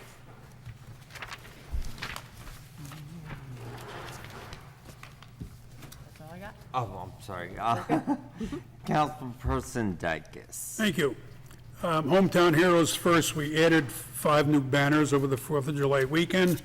Shout out to Dave Stewart for helping with the installations. Most of the new banners went up on Soul Point Turnpike between Jeannie Beans and the post office. Personally, I think they look great, and I'm very happy people participated, and hats off to our veterans. Anybody else have anybody else we wish to honor, please contact us, and we'll get that moving. Recreation report. Next rec meeting, July 28th, 7 p.m., Friends Park. Please join us. We'd love to hear about your new ideas. Other activities, we held our monthly chess club yesterday. The group meets on the first Monday of each month. The pavilion at Franmark Park is rented for several weekends in July. Please check the rec calendar if you're interested in renting the pavilion. The hiking club will be hiking, this is a mouthful, at the John Burroughs Slab Sides Trail in West Park. On Saturday, July 19th, hike starts at 9 a.m. Details on our website. Registration for sessions 3 and 4 of summer camp is due July 14th. Sessions 1 and 2 are filled. Summer Weekly Adult Basketball League continues every Saturday. The Snack Shack is open during the games. The pond at Franmark Park is open for swimming 7 days a week from 11 a.m. to 6 p.m. Visitors must have a park pass. Construction of the new tennis pickleball courts at Friends Park continues this month. We hope to be open for community use sometime next month. The annual summer concert series begins this Friday, July 11th at the library. Dates and performances are listed on the website. July 11th is the Bernstein Bard Trio. Music is Gray Mather, whatever that is. As always, reach out to the rec department with any questions and additions. Thank you. Oh, one other update. I'm in touch with Verizon, Optimum, and Senator Hinchy's office on cell phone updates. There are plans for a couple of cell towers eventually over the next year and a half. Locations undetermined based upon mapping, but we are working hard to improve our cell phone service in immediate. Carol, do you know what food truck will be there this Friday? Or does Dan know? One will be there. I couldn't tell you what it is right now. There will be also food trucks at the There's concert. food- Sorry? From the ground up. From the ground up is the food truck. We have for a the food concert. truck at every one. Councilperson now spits. There you go. The Friends of the Library Garden Tour was a huge success. Over 150 attendees toured 8 gardens right here in the town of Clinton. The library wishes to extend thanks to all of those who participated in the event, including the hosts, volunteers, advertisers, participants, and the Friends group, especially Joe and Nancy Drago, for their extraordinary organizing efforts. The library and Zero Waste Dutchess County will be hosting a repair cafe this Saturday, July 12th, from 12 to 4 p.m. People will be on hand for a variety of repairs, including mending clocks, vacuums, small engines, jewelry, and more. Fix it before buying new. And the Clinton Summer Concerts kick off this Friday at the library from 6:30 to 8 p.m. This week's concert is Bernstein Bard Trio. Next week, Lenny Nelson will play at Franmark Park. Check the library website for the full schedule. Thank you to the Clinton Rec Department for co-sponsoring the summer concert series. Onto the highway. The road project preparations were made for Mountain View paving project. The road was trimmed back, the ditches were cleaned, and the street was blown clear of all debris. Paving took place during the last week of June. Road signs are being made in-house by the highway crew. Old, broken, and faded signs are being replaced with new reflective signs. Roadside mowing is ongoing around the town. Please use caution when passing a mower. The speed machine is currently being repaired. Yay. Once completed, it will be sent to Fiddler's Bridge Road per a resident request. And the bucket truck, through shared services agreement, the town of Clinton has use of the bucket truck. Lots of tree cleanup took place on various roads. And that's highway. Elite. Sorry. We have checked today, and there are absolutely no leaks in any of the buildings. The one leak that we had here has been repaired, so we're good to go. There you're terrific. Okay, I'll give just 3 short reports since we're running a little behind schedule here. The building inspector in the month of June issued 22 permits, 21 in May, 13 COs and CCs, as opposed to 3 the previous month, 4 title searches, also as opposed to 3 in May, and total cost of construction for the month of June is a little over $870,000. In May, it was $1.2 million. I have a quick report here from the zoning administrator. I can give you some fast numbers here. Unfortunately, I don't have comparative numbers, but there were 26 permit types were looked at, and I think that's pretty standard number for, hold that thought. I do have numbers. Okay, April there were, May there were 29, and April there were 30. So in June there were 26, which is pretty much in the ballpark. Just a quick rundown, HVAC, not surprisingly, had 6, 4 renovation, 3 deck or porch, 3 variants, 3 roofs, 2 hot tubs, 2 special use permits, 1 pool, 1 solar energy system, and 1 generator. And lastly, the Climate Smart Committee met over at the Masonic Hall on the 24th of June and had a pretty active discussion about a number of projects. These minutes are posted on the town website. It talked basically about 4 major issues, response to their table over at Community Day, which was very promising. Talked about funding for a grant from the Clean Energy Community,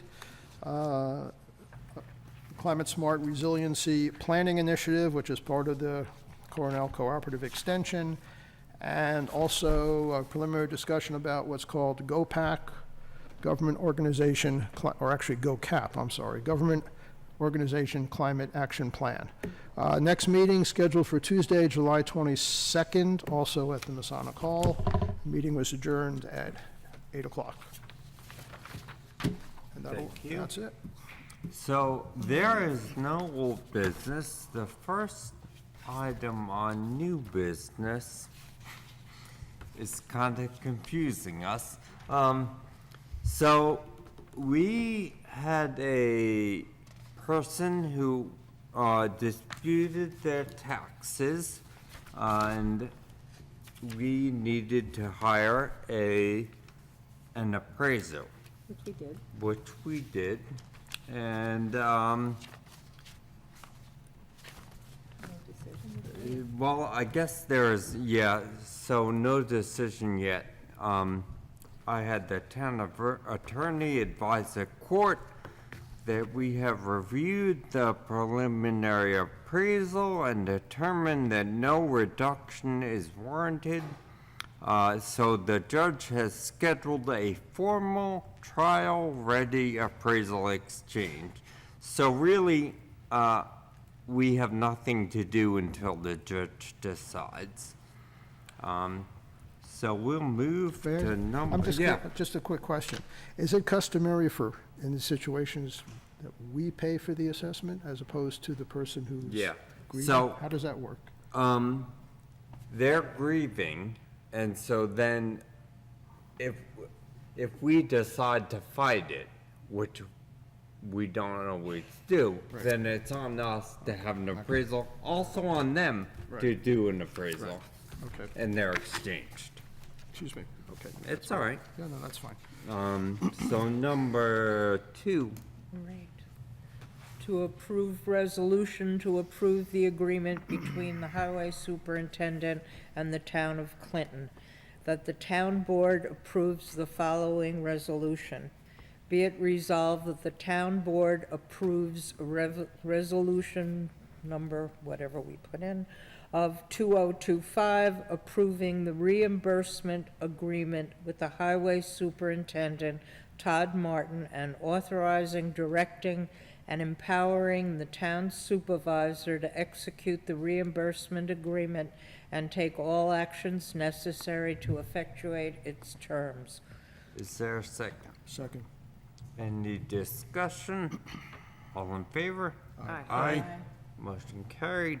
Number 3, Okay, I'll move that the town board approves the following resolution.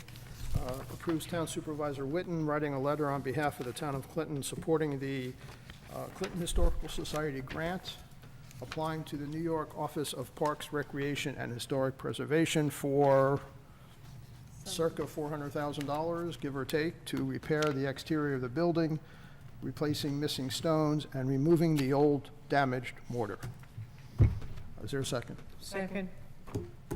Discussion. All in favor? Aye. Opposed? Aye. Motion carries. I would have had more to say, but Cynthia already did it for me. Number 4. Okay, so this goes back to an issue we discussed, well, Earlier. Cynthia discussed earlier. The motion is that the town board approves resolution number of 2025, authoring, directing, and empowering the building inspector / municipal code enforcement officer to take all actions necessary to safeguard the public health, safety, and welfare by taking measures to prevent access to the dangerous structure at 9 Long Pond Road, including, but not limited to, erecting signs, fences, and barriers. And be it further resolved that the town board authorizes, directs, and empowers the town supervisor to cause notice to be served on the owners of the property and proceed with the steps stated in Chapter 116 of the Town Code to repair, remove, or demolish the dangerous structure. Whew, that's a big one. Okay. Is there a second? Second. In discussion, I'd say, so the structure located across, excuse me, across from West Clinton Fire Station 2 has deteriorated to a condition that poses significant safety concerns. Our building inspector has submitted a formal report to the town board outlining the current state and associated risks. So we are initiating the necessary steps to address this issue and are beginning a process to ensure the structure is either made safe or otherwise appropriately remedied. Obviously, public safety is our number one concern. So we will continue in that vein. All in, any other discussion? Yeah. May I look at, our speaker there raised the possibility of some plan or however to try to save the building and see that it's repaired, given its historic nature. Would there be any issue with anybody if I were to look into that, since we do have time? What? What do you want to do? Well, it I'm says sorry. that.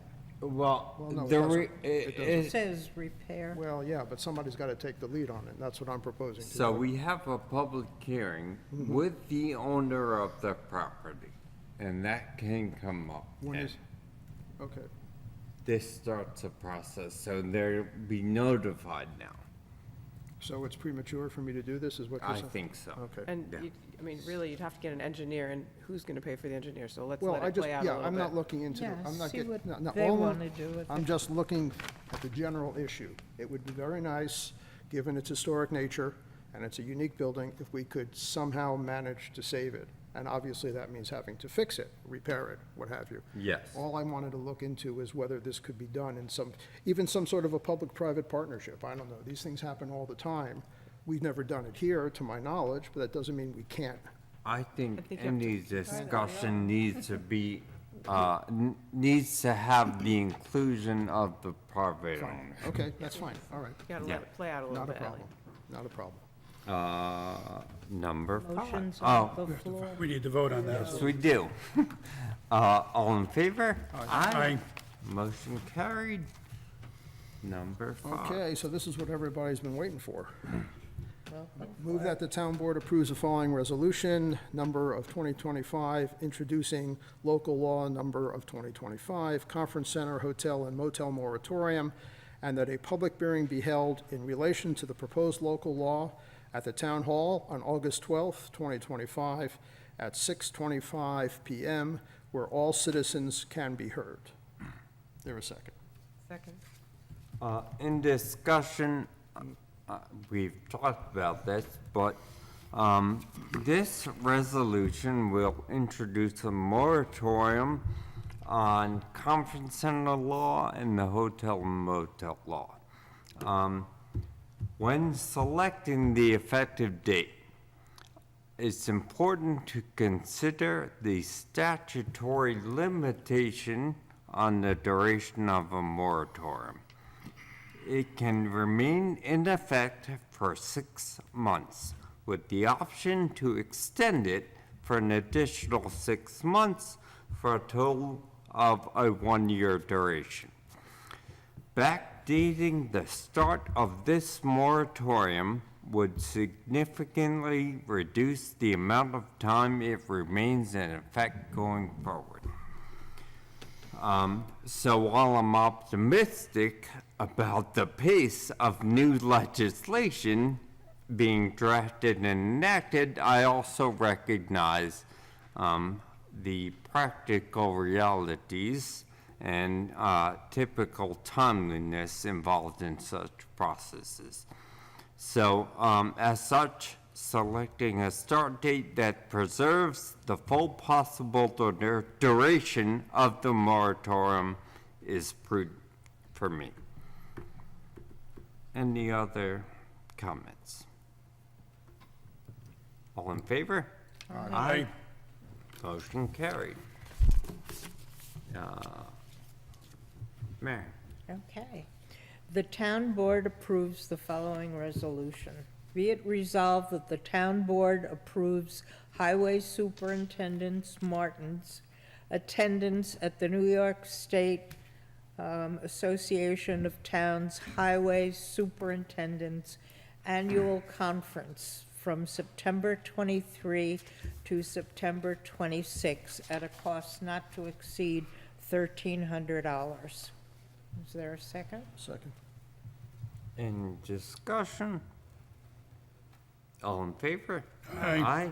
Motion carried. Okay, I'll move that the town board approves the following resolution. New York State Association of Towns Fall Planning, that the town board approves, yes. Sorry. Town board members attend the New York State AOT's Fall Planning and Zoning School at a cost not to exceed $400 for all members. Presumably this would be in Kingston, right? Is that the one? we're Yeah, talking so. about? But Well, the planning second. board. Yes, Well, anyway, do I have a second? Second. Okay, discussion. in discussion. Yeah. The New York Association of Towns is holding a training session in Kingston in October. It's a half-day event. October 9, yeah. That will include 3 sessions designed to provide valuable education and updates relevant to land use and governance. So we have 3 members of the planning board and 1 member of the ZBA who are interested in attending. The registration fee is $100 each, so it'd be $400. We did not include this in our original budget, but I believe we're able to cover this expense using savings realized in other departments. They have a fund, don't they? Like They do. $500 fund or something? I'm not sure what it is right here, Don't worry but, about it. They do have a budget. I They think there's do. a small budget. yeah. So, this resolution would approve their attendance at the training. Just one small note. So the planning board and the ZBA are required to do continuing education. So this fulfills that requirement for the members that wish to attend. And I'll add a PS to what Catherine said. I wish we had done this 20 years ago when I joined the planning board, knowing absolutely nothing. I just came walking into the first meeting without any idea of what I was doing there. And 15 years later, I still had no idea. But putting that issue aside, it would have been great to have this kind of training, this kind of orientation. But we did not at the time. So you learned trial and error. And we had senior people who helped the junior people get acclimated and so on. But something like this would have been a terrific thing. So I think it's a great idea. Thank you. Can we ask Paul who the three people are? I was afraid you were going to say that. Just so I can mark it on the calendar. All in favor? Aye. Aye. Motion carried. Number 8 is a discussion of comp plan committee. So, as we've beaten that dead horse, our current comp plan is 13 years old? 12 or 13. Yeah.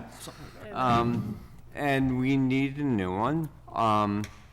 It follows that the comp plan and then we revise zoning.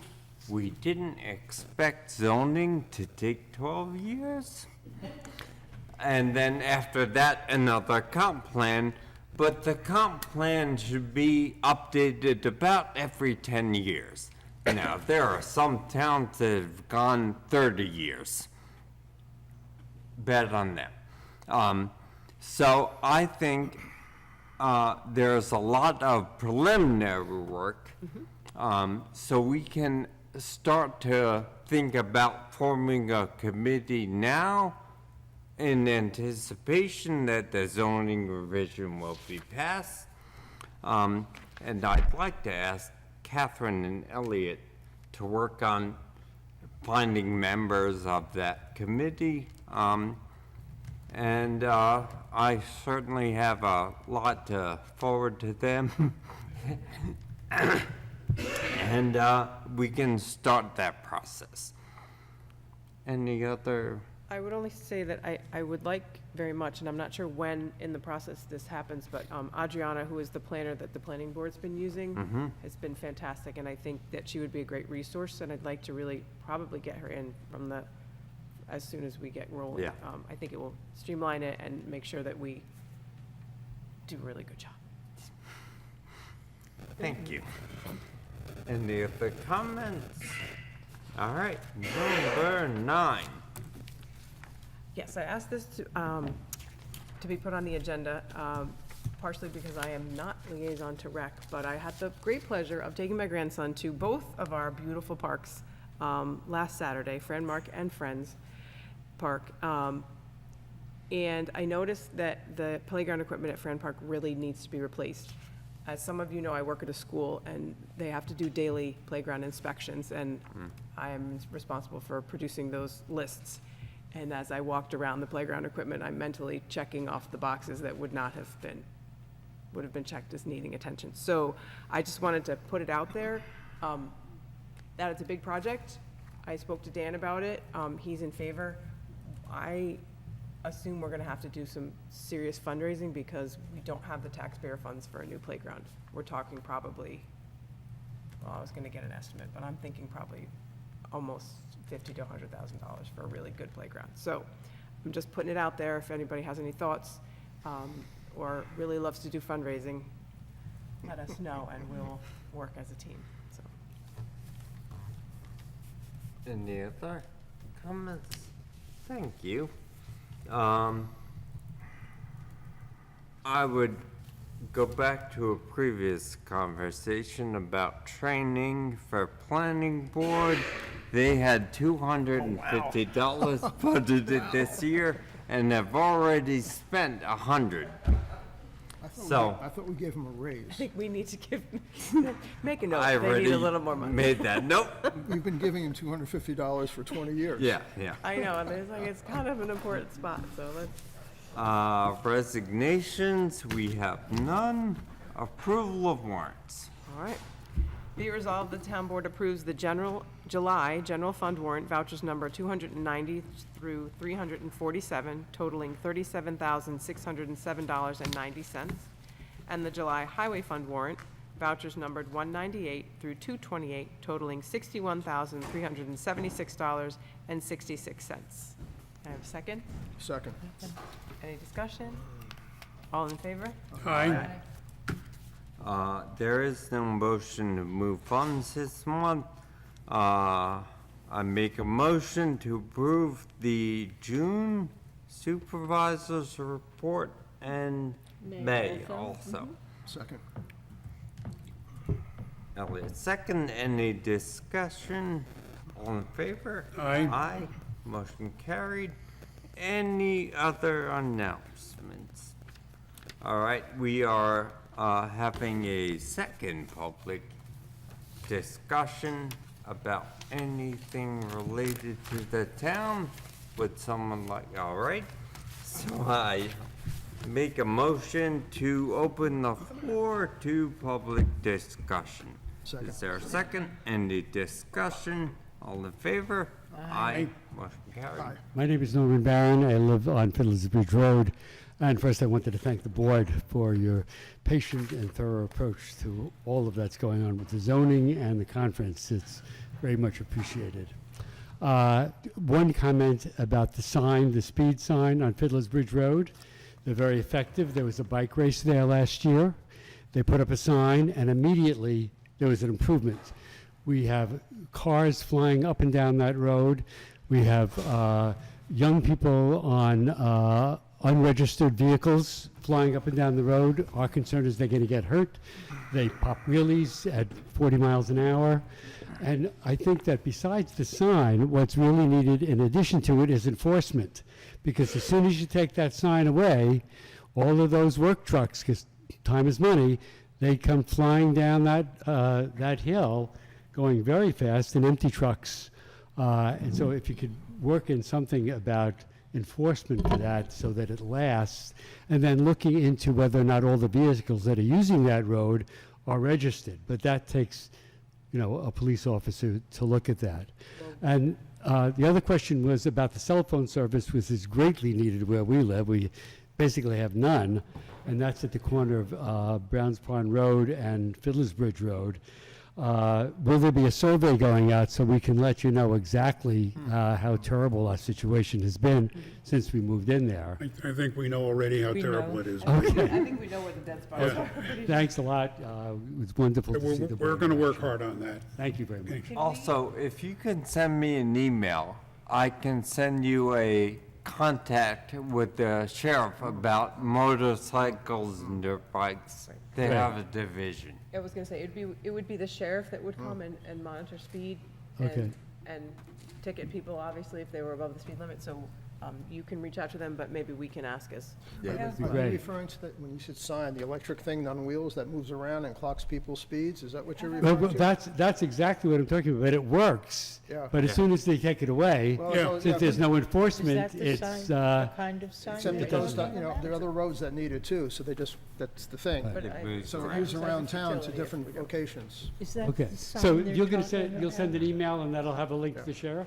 If you could I'll email respond Mike, email with Mike, one. I'll email and you. he'll Yeah. send you, who you Okay. can talk to, Yeah. at least about the Okay. motorcycles, Yeah. the kids on the motorcycles. Okay, thanks a lot. Yeah.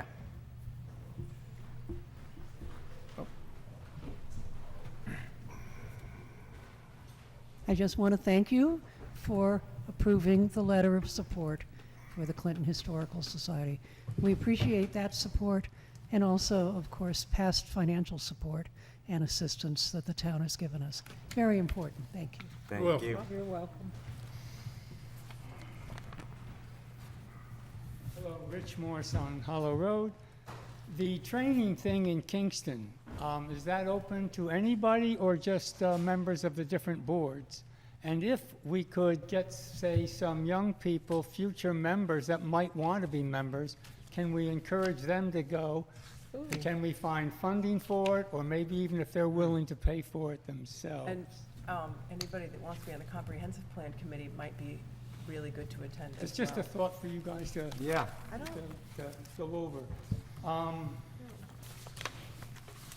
I want to thank the board for the way it's handled itself, both last month and this month. They could have been turned into pretty cantankerous meetings. And through really professional handling of the members of the town, it didn't get out of hand. And that was due to the fact that this is a very professional board.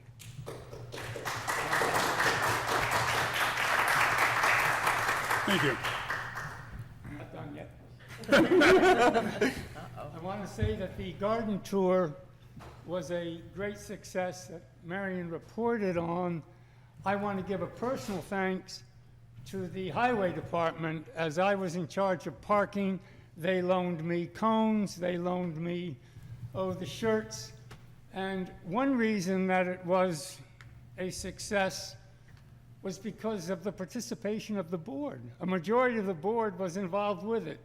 And I think that I wouldn't want to be part of a town that the library wasn't supported extensively by the board. And I thank you for that. The other thing I want to talk about are salaries. You got through your negotiations, congratulations. But I still think we as a town are setting the salaries based on what other towns are paying and what we have to pay.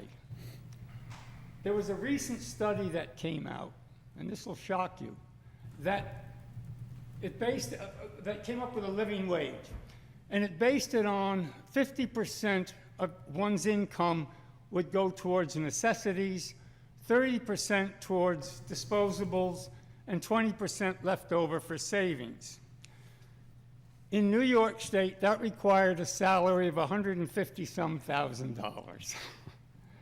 That's a lot. Now, years ago, we used to work on the theory that you could buy a house if you spent up to 5 years your salary. Well, 5 years times 150 is fairly close to what houses are going for here in Clinton. We can't obviously raise the salaries to that, but we don't really have a housing crisis in this country. We have a working man's salary crisis. You cannot fix it, but you can be part of the solution rather than a continuation of the problem. And I really would encourage this board to look towards setting a standard higher than other towns for everybody working here. Thank you.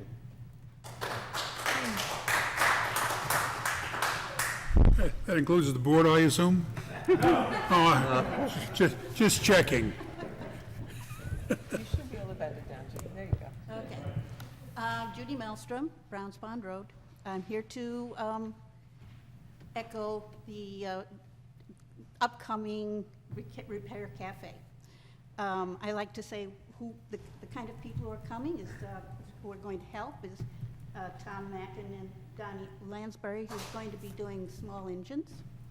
Diane Johnson is coming with her sewing machine, so there'll be some kind of mending. Dave Heller and Ian Lucas are going to be working on appliances. And if anybody is out there who has a skill that they want to share, please come. I don't, we don't know, we have no idea what's going to come. So we're kind of doing all sorts of planning, but who knows what's coming.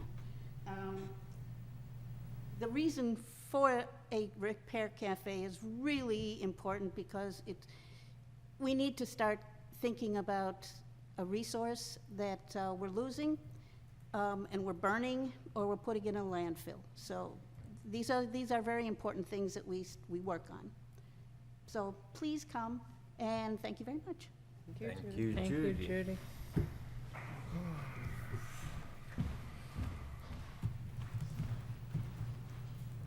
I wanted to echo Catherine's statement earlier about Adriana and including her in the process. I think paying a professional planner is a really great way to move the process along. And I look forward to the committee being formed and that being started.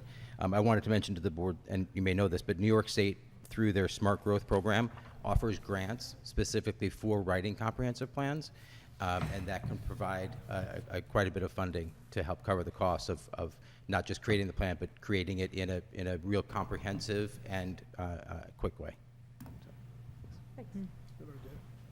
Thanks, Jeff. Thank you. Very good idea. Anyone else? Todd? Oh. Who are you? Nobody. Todd Martin, Town of Clinton Highway Superintendent. A couple things. Yes, my crew did an amazing job. We were out Thursday night when the storm hit until like 11:30. We came back in Friday morning around 6:30, 7 o'clock or so, and then we stayed for a couple of hours. We used all of our cones, barrels, and barricades on all the roads. There was roughly 12 roads or so closed here in the town of Clinton. Most of the people here in town, 3/4 of them were understanding. There were certain people that did not want to take, no, my road's closed. So they went out there with chainsaws and started clearing the roads with their tractors and stuff. They weren't hollering or screaming or using profanity towards the highway department, but they were like, why aren't you guys opening our roads? We cannot, the reason why we close a road, number one, is because we cannot handle it. We have the equipment here in the shop, but when there's power lines and poles and wires and stuff down, we cannot touch those. That's why we barricade off the road. That's why we put cones up. People drive around them, that's their problem, their fault. But if you're out there when we barricade off a road and there's wires down and you're out there with a chainsaw, you get electrocuted, it's not coming back on the town. We did our due diligence I was in contact with Carol and Mike. I gave morning updates, afternoon updates on what roads were open and closed and stuff like that. And there's no such thing. There was a thing going around a Clinton community page that prioritizing of roads. Once we close a road, there's no prioritize and open the road back up. We're at the whim of Central Hudson or the outside crews that came in. We had crews staging at West Clinton Station 2. They were over to the community church in Clinton Corners. We had them from Indiana, Ohio, Virginia, Connecticut, and stuff like that. So we did have different crews. We were swarmed here in the town of Clinton. So those guys were at their mercy to open these roads back up. We tried our due diligence. As soon as I got the message from Central Hudson, the road's back open. We went over and checked, took our barricades off, made sure that the road was open at least 8 foot for normal traffic to get through and stuff like that. Bear with us. There were storms this afternoon. We were going around chipping. We're trying to get the major of the road, Shelts Hill, Walnut and stuff, open back up to full width. Right now, we're into Sealback, Riders, Walnut in that area, and we're working our way around town. We're trying to do the worst spots first, and then the other spots where there's just little limbs. Once we come through Chipping, after a big storm like this, I know it's hard in a small town, we'll go through Chipping a road, but then people all of a sudden had a tree come down in their backyard and they pull it out to the road. And then they call the highway department and say, oh, a limb came down, you guys got to chip it. With Melissa as the secretary and me, our records going through the roads, we've already been through it. We're not going to say no. This is a small town. We got hit hard, probably one of the hardest here in Dutchess County. And it's been a while since we've had a storm like this come through town. But we'll try to do our best with that and stuff. The last thing was we paved Mountain View Road from Slate Quarry to Shelts Hill. 95% of the people on that road were very, very understanding. We paved that full width, one shot through. There was a couple of people that came through that were a little irate about it and stuff, and we tried to accommodate them the best we could. Everybody was notified, from the fire officials to the local school districts, the regular people and stuff, so it came out pretty good.